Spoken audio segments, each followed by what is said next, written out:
Hello student, स्वागत है आपका आईसीटी वर्चुअल क्लासेस में। मैं हूं कविता, आपकी बायो टीचर। उम्मीद करती हूं आप सभी अच्छे होंगे और स्वस्थ होंगे। तो क्लास कंटिन्यू करेंगे अपना चैप्टर जिसमें हम बात कर रहे हैं मॉलिक्यूलर बेसिस ऑफ इनहेरिटेंस। और अभी तक हम बात कर रहे हैं यहाँ पे कुछ प्रिंसिपल की, जिनमें हमने देखा कुछ एक्सपेरिमेंट जिनमें बताया गया कि डीएनए ही जेनेटिक मटेरियल है, उसका क्या प्रूव है। तो फाइनल जो हमारे पास एक्सपेरिमेंट आया है उसके बारे में हम डिस्कस कर रहे हैं। तो एक बार हम लोग देख लेते हैं लास्ट का जो पॉइंट हमारा रह जाता है उस एक्सपेरिमेंट में, उसके बारे में हम बात करेंगे। तो स्टार्ट करते हैं।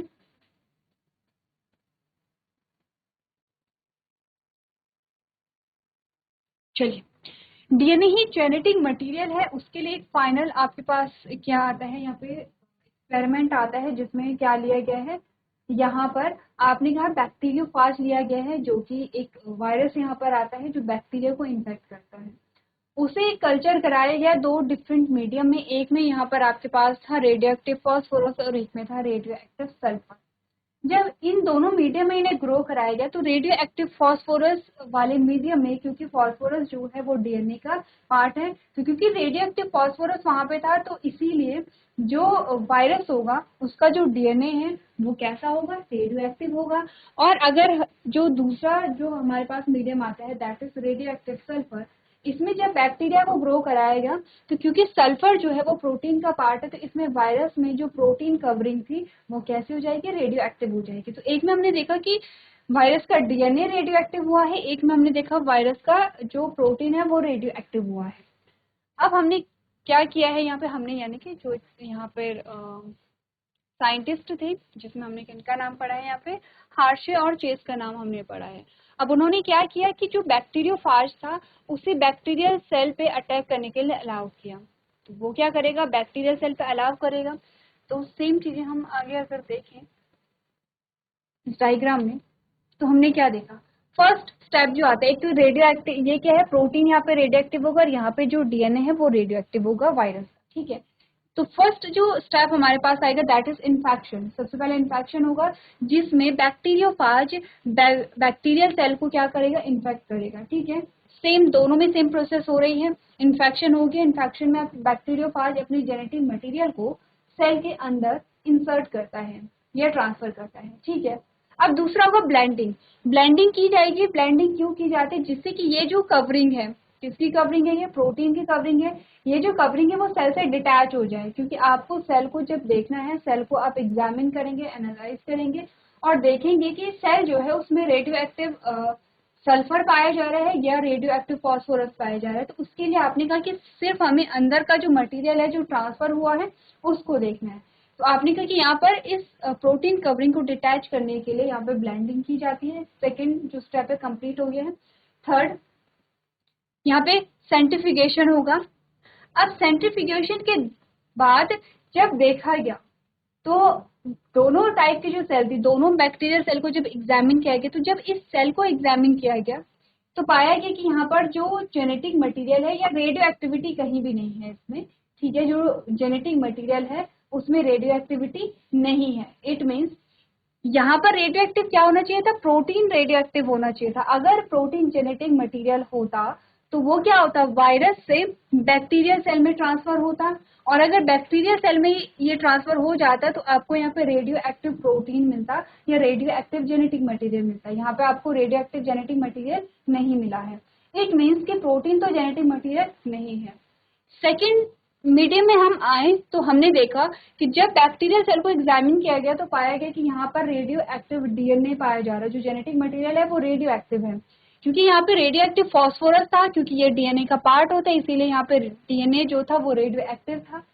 क्योंकि हमने कहा है कि जो भी मटेरियल पास हुआ होगा वही जेनेटिक मटेरियल है, और जो मटेरियल पास हुआ है वो क्या है, यहाँ पे डीएनए है, क्योंकि यहाँ पे रेडियो एक्टिव डीएनए हमें मिल रहा है।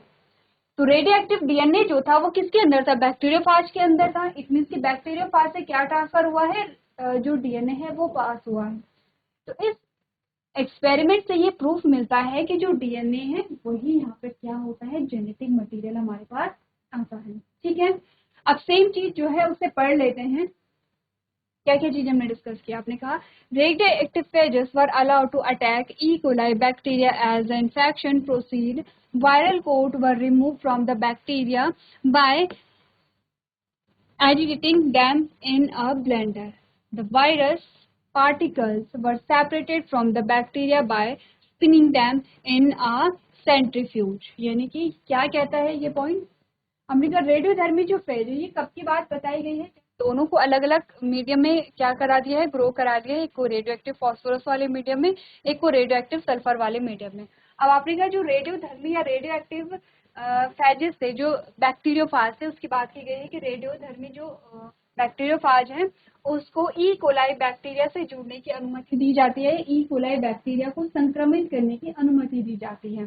संक्रमित कैसे करेगा? अपना जेनेटिक मटेरियल बैक्टीरियल सेल में ट्रांसफर करेगा। जैसे जैसे संक्रमण बढ़ता गया, वायरल कोट को ब्लेंडर में हिलाकर बैक्टीरिया से हटा दिया गया। तो जो यहाँ पे वायरल कोट था, जो प्रोटीन कोट था, उसे यहाँ से क्या कर दिया? रिमूव कर दिया गया। वायरस के कणों को सेंट्रीफ्यूज में घुमाकर बैक्टीरिया से अलग किया जाता है यह, ठीक है। सेकेंड जो हमारे पास पॉइंट आता है उसमें है bacteria which were infected with virus that had a radioactive DNA were radioactive, indicating that DNA was the material that pass from virus to bacteria. यानी कि क्या बताया गया है? जो बैक्टीरिया रेडियोधर्मी डीएनए वाले वायरस से संक्रमित थे, इनकी बात हो रही है। जो बैक्टीरिया रेडियोधर्मी वाले डीएनए से संक्रमित थे उसमें हमें क्या मिला? आगे बढ़ते हैं। तो हमने कहा जो बैक्टीरिया रेडियोधर्मी डीएनए वाले यानी रेडियो एक्टिव डीएनए वाले वायरस से या बैक्टीरियोफाज से संक्रमित थे वे रेडियोधर्मी थे। इट मीन्स कि हमें बताया गया है कि क्योंकि ये रेडियो एक्टिव डीएनए से संक्रमित था तो ये सेल आपको रेडियो एक्टिव यहाँ पर मिली, ठीक है। ये क्या मिली आपको? रेडियो एक्टिव मिली है।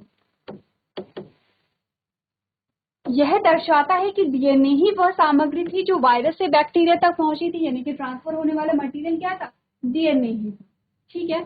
एंड लास्ट पॉइंट जो आपको बताता है वो है bacteria that were infected with virus that had a radioactive protein were not radioactive. This indicated that the proteins did not enter the bacteria from virus. It proved that DNA is a genetic material that is passed from virus to bacteria. Last वाला जो आपका point है वो क्या बताता है कि जो बैक्टीरिया रेडियोधर्मी प्रोटीन वाले वायरस से संक्रमित थे, यानी की बात किसकी हो रही है? इसकी हो रही है कि जो बैक्टीरिया रेडियोधर्मी प्रोटीन वाले बैक्टीरिया से संक्रमित थे उनमें देखा गया कि उनमें रेडियोएक्टिविटी नहीं पाएगी, वे रेडियोधर्मी नहीं थे, वो रेडियोएक्टिव नहीं थे, ठीक है।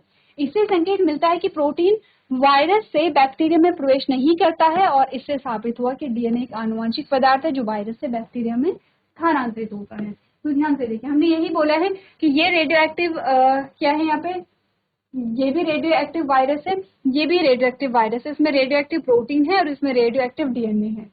अब जो मटेरियल ये पास करेगा, जैसे कि हमने कहा कि अगर इसमें प्रोटीन पास होता तो ये सेल जो है ये नॉन रेडियो एक्टिव सेल हमें मिली है, ये रेडियो एक्टिव सेल हमें मिली है। तो अगर ये प्रोटीन को पास करता तो ये रेडियो एक्टिव मिलता, ठीक है। क्योंकि प्रोटीन पास नहीं हुआ है तो ये रेडियो एक्टिव नहीं हमें मिला है। हमने कहा यहाँ पर डीएनए रेडियो एक्टिव था और ये सेल हमें रेडियो एक्टिव मिली है। इट मीन्स कि जो ट्रांसफर होने वाला मटेरियल है वो क्या है? डीएनए है। इससे ये साबित होता है कि जो यहाँ पर मटेरियल पास हुआ है वो क्या है? जेनेटिक मटेरियल है और वो जेनेटिक मटेरियल के रूप में डीएनए है। तो अब हमें पता चला है कि डीएनए ही क्या है? आनुवंशिक सामग्री है, जेनेटिक मटेरियल होता है। मोस्टली जो जेनेटिक मटेरियल है वो डीएनए ही पाया जाता है। कुछ वायरस में आप देखेंगे आरएनए भी जेनेटिक मटेरियल होता है, बट मोस्टली डीएनए ही क्या होगा? जेनेटिक मटेरियल, ठीक है। एक बार पढ़ लीजिए, इसके बाद हम बात करेंगे क्या क्या कैरेक्टर्स होते हैं यहाँ पर जेनेटिक मटेरियल के, उसके बारे में हम डिस्कस करेंगे। चलिए, तो कुछ फीचर्स यहाँ पर देख लेते हैं जो जेनेटिक मटेरियल के होते हैं।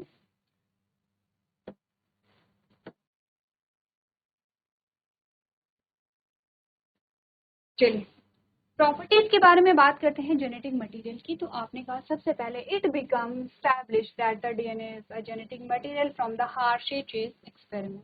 जैसे कि हमने देखा है कि हार्शे और चेज के एक्सपेरिमेंट से हमें ये पता चला है कि डीएनए ही यहाँ पर क्या होता है? जेनेटिक मटेरियल होता है, ठीक है। In some viruses RNA was also reported as genetic material, example tobacco, mosaic virus, QB, bacteriophage, etc. ठीक है, हमने तो कुछ ऐसे वायरस होते हैं जिनमें आरएनए जो है वो एज अ जेनेटिक मटेरियल होता है, लेकिन वो कुछ होते हैं। इसके अलावा जो अदर जो यहाँ पे ऑर्गेनिज्म आपको मिलेंगे उसमें डीएनए ही एज अ जेनेटिक मटेरियल यहाँ पर मिलता है। कैरेक्टर्स की अगर हम बात करें जेनेटिक मटेरियल की, तो क्या क्या होनी चाहिए आपने कहा, it should be able to replicate. सबसे पहला जो हमारे पास क्या आता है, कैरेक्टर आता है कि जो जेनेटिक मटेरियल है उसमें रेप्लिकेशन की प्रॉपर्टी होनी चाहिए। ठीक है, क्या होता है रेप्लिकेशन, एक बार सोचिए, क्योंकि रेप्लिकेशन जो टर्म है वो पहले भी हमारे पास यहाँ पर आया है। आपके पास यहाँ पर जो सिलेबस में है रेप्लिकेशन है, और रेप्लिकेशन के बारे में आप बात करेंगे। जैसे कि हमें बताया गया है कि जो जेनेटिक मटेरियल है उसमें रेप्लिकेशन की प्रॉपर्टी होनी चाहिए। तो आपने कहा जेनेटिक मटेरियल क्या है, डीएनए है, और डीएनए में हम क्या पढ़ेंगे, यहाँ पर रेप्लिकेशन को पढ़ेंगे। ठीक है, तो क्या होता है रेप्लिकेशन, एक बार जल्दी से आप लोग देखिए।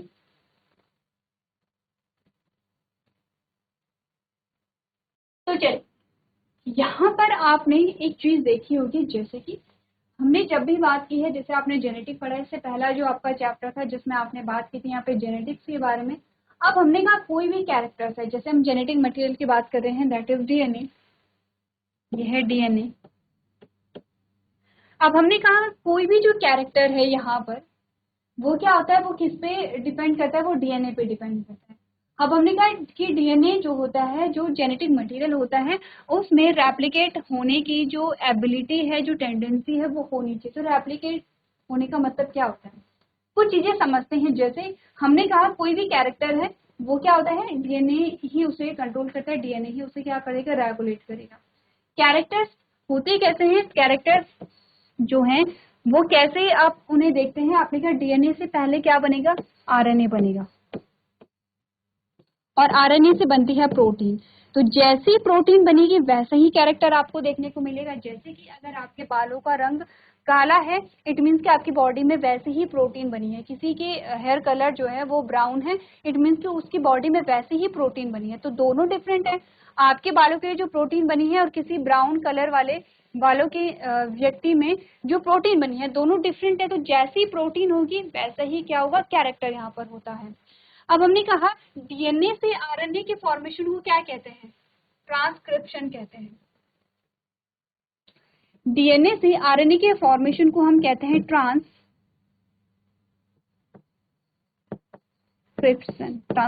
तो अगर मैं कहूँ ट्रांसक्रिप्शन, इट मीन्स कि डीएनए से क्या हुआ है, आरएनए का फॉर्मेशन हुआ है।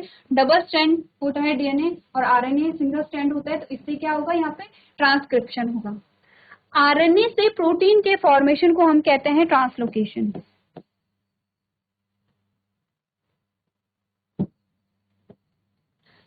ट्रांसलेशन, ट्रांसलोकेशन होगा, ट्रांसलेशन होगा।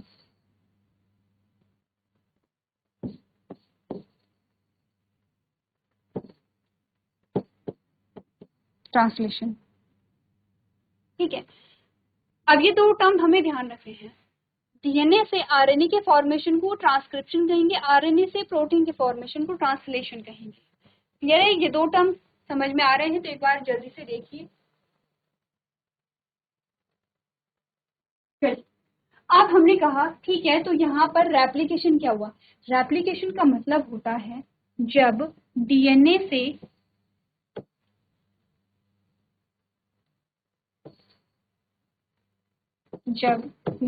से डीएनए का फॉर्मेशन हो, इस प्रोसेस को हम कहते हैं रेप्लिकेशन।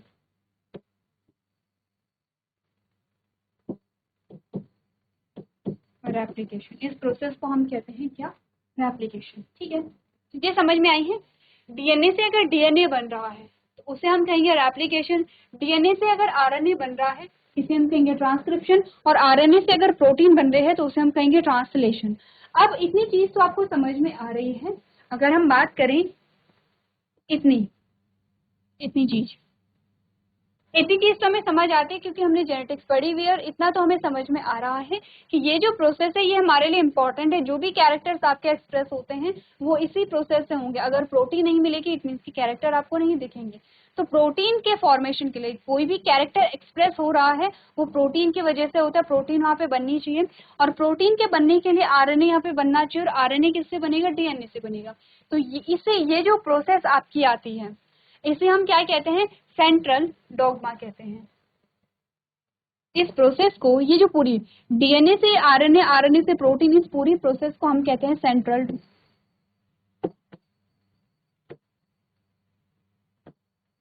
डॉग्मा। जो दी थी किसने? क्रिक ने। तो डॉग्मा, जो सेंट्रल डॉग्मा होता है इट मीन्स कि वहां पर जो कैरेक्टर एक्सप्रेस हो रहे हैं उसे हम क्या कहेंगे? सेंट्रल डॉग्मा कहते हैं। इस पूरी प्रोसेस को क्या बोला जाएगा? सेंट्रल डॉग्मा कहा जाएगा, जो हमें क्रिक ने बताई है। ये जो आपका फिनोमेना आता है कि कोई भी कैरेक्टर कैसे एक्सप्रेस होता है, इसकी हमें नीड भी है, आवश्यकता भी है। अगर ये प्रोसेस ही नहीं चलेगी तो कोई कैरेक्टर कैसे एक्सप्रेस होगा? कोई कैरेक्टर ही नहीं हुआ। तो आपने कहा कि यहाँ पर जो चीजें हैं वो सारी एबनॉर्मल यहाँ पर हो जाएंगी। ठीक है, तो ये तो क्या थी? रिक्वायरमेंट थी। लेकिन डीएनए से डीएनए जो बन रहा है उसकी क्या रिक्वायरमेंट है? ऐसा क्यों है कि डीएनए से डीएनए बन रहा है? एक कभी सोचा है कि डीएनए से डीएनए क्यों बन रहा है? रेप्लिकेशन जो हो रही है वो क्यों हो रही है? ये अगर मैं आपको थोड़ा सा हिंट दूं तो जब एम्ब्रियोनल डेवलपमेंट होता है तब रेप्लिकेशन बहुत ज्यादा होता है। जब आपने पढ़ा सुना होगा, कई बार हम जब बात करते हैं रिप्रोडक्शन के बारे में और हम बात करते हैं कि जो यहाँ पे यूकैरियोटिक ऑर्गेनिज्म है, जैसे कि या प्रोकैरियोटिक ऑर्गेनिज्म है, प्रोकैरियोटिक की बात अगर हम करें जिसमें बैक्टीरियल सेल का एग्जाम्पल हम लेते हैं, तो हमने कहा जो बैक्टीरिया होते हैं या जो माइक्रोब्स होते हैं उनमें बहुत जल्दी रेप्लिकेशन होता है, बहुत जल्दी रेप्लिकेट करते हैं, बहुत जल्दी अपने नंबर को इंक्रीज करते हैं। रेप्लिकेट करना या रेप्लिकेशन होना ये टर्म जो है वो नया नहीं है, काफी बार हमने यूज किया है। तो क्यों होता है? डीएनए से डीएनए क्यों बन रहा है? एक बार सोचिए कि क्या रीजन होगा रेप्लिकेशन का या फिर डीएनए से डीएनए के फॉर्मेशन का।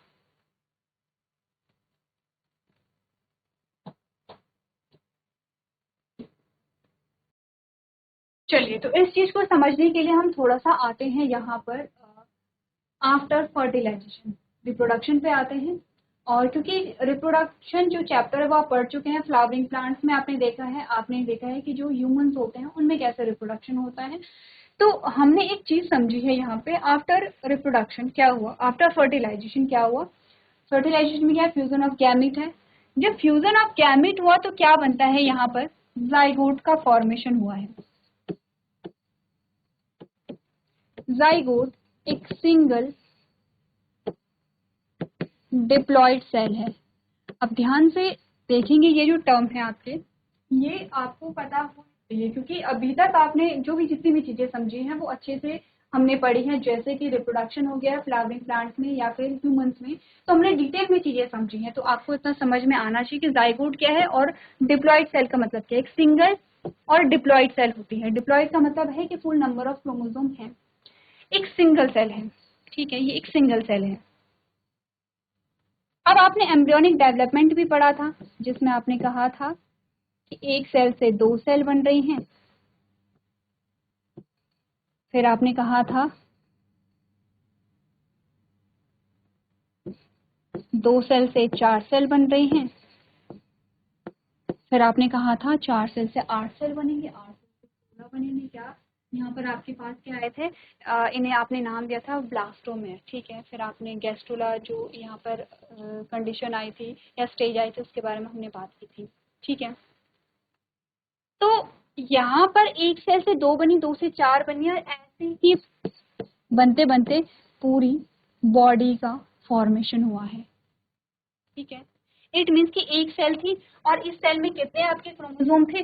46 क्रोमोसोम थे। और हर सेल में जो है आपके क्रोमोसोम पाए जाएंगे, ठीक है। क्रोमोसोम का मतलब होता है कि आपका जो डीएनए है, जो डीएनए की जो पैक्ड फॉर्म है दैट इज क्रोमोसोम, ठीक है। तो यहाँ पर जो सेल है, सेल का जो न्यूक्लियस है और उस न्यूक्लियस में आपका जेनेटिक मटेरियल होगा। वैसे ही इनके जो न्यूक्लियस है यहाँ पे भी जेनेटिक मटेरियल है, ये जो न्यूक्लियस है इनके भी जेनेटिक मटेरियल है। हमारी पूरी जो बॉडी है, हमने यही पढ़ा है कि पूरी जो बॉडी है वो बनी है सेल से मिलकर के। हर सेल में न्यूक्लियस होता है और हर न्यूक्लियस में आपका क्या होगा, जेनेटिक मटेरियल होगा। क्वेश्चन ये है कि क्या हमारे हर सेल में जो डीएनए है, जो जेनेटिक मटेरियल है, वो सेम होता है या वो डिफरेंट होता है? आपने कहा हर सेल में जो आपका डीएनए होगा वो सेम होगा। कैसे सेम होगा? क्योंकि यहाँ पर डीएनए जो है वो रेप्लिकेट हुआ है। जब एक सेल से 2 सेल बनी, इट मीन्स कि डीएनए रेप्लिकेट हुआ है। और इस दोनों सेल में, यहाँ पर इस सेल की बात करें तो ये भी डिप्लॉइड है, इस सेल की बात करें तो ये भी डिप्लॉइड है, क्योंकि हमने कहा हमारे प्लॉइडी क्या है, डिप्लॉइड है। पढ़ा है हमने प्लॉइडी। जैसे कि मेन जो हमारी बॉडी होती है वो डिप्लॉइड है। आपकी बॉडी के हर जो सेल है उसमें 46 क्रोमोसोम ही पाए जाएंगे। हर सेल क्या होगी, डिप्लॉइड होगी, एक्सेप्ट गैमीट। जब गैमीट का फॉर्मेशन होता है तो वो हैप्लॉइड आपके पास आती है। अब आपने कहा क्योंकि यहाँ पर एक सेल से 2, 2 से 4 और ऐसे ही असंख्य कोशिकाएं बन रही हैं, इट मीन्स कि डीएनए भी क्या होगा, हर सेल में अमाउंट ऑफ डीएनए या नंबर ऑफ क्रोमोसोम सेम होता है। इसके लिए क्या होगा, डीएनए को रेप्लिकेट करना पड़ेगा। डीएनए रेप्लिकेशन को हम ऐसे समझ सकते हैं कि डीएनए की कॉपी बन रही है। तो क्या होता है, जब आपने क्लास 11th में सेल साइकिल पढ़ी थी तो क्या पढ़ा था, ये एक क्रोमोसोम है, ठीक है, ये एक क्रोमोसोम है और ये अपनी क्या बनाएगा, कॉपी बनाता है इस प्रकार से। और फिर इसका जो एक क्रोमोसोम है ये भी अपनी क्या बनाएगा, कॉपी बनाएगा। फाइनली जब ये सेपरेट होते हैं तो एक क्रोमोसोम इससे ये बना है और एक क्रोमोसोम इससे ये बना है। फिर एक क्रोमोसोम इसका ये बना है और एक क्रोमोसोम इसका ये बना है। तो क्या हुआ, ये 2 क्रोमोसोम थे, इन दोनों क्रोमोसोम में रेप्लिकेशन हुई है, इट मीन्स कि डीएनए की कॉपी बनी है, ठीक है। इसमें भी अंदर जेनेटिक मटेरियल होगा, ठीक है।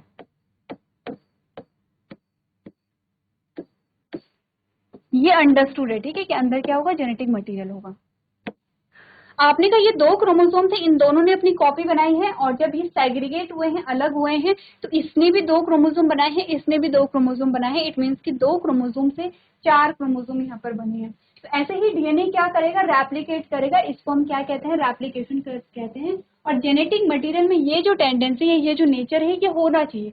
क्योंकि अगर जेनेटिक मटेरियल की कॉपी नहीं बनेगी तो अपनी का नई सेल्स का फॉर्मेशन नहीं होगा। नई सेल्स का फॉर्मेशन नहीं होगा तो आपने कहा कि जो ग्रोथ है बॉडी की वो नहीं हो पाएगी, ठीक है। यानी कि नए इंडिविजुअल्स का जो फॉर्मेशन है वो नहीं हो पाएगा। तो क्लियर है ये पॉइंट कि इनमें क्या होनी चाहिए, रेप्लिकेशन की टेंडेंसी होनी चाहिए। आपके पास है रेप्लिकेशन कैसे होते हैं, कि डीएनए से डीएनए का जो फॉर्मेशन है ये हमारे पास हमारे सिलेबस में आता है, जिसे हम यहाँ पे पढ़ेंगे। तो पहली जो प्रॉपर्टी है वो आपको समझ में आ गई होगी। बाकी की जो प्रॉपर्टी है एक बार आप लोग उसे घर से पढ़ करके लेके आएंगे। तो नेक्स्ट हमारा लेक्चर होगा, उसमें हम थोड़ा सा रेप्लिकेशन को पढ़ेंगे, डिटेल में रेप्लिकेशन कैसे होता है एक बार आप लोग घर से पढ़ करके आएंगे। तो आज के सेशन में हम इतना ही करेंगे। अभी तक क्लास में बने रहने के लिए आपका धन्यवाद।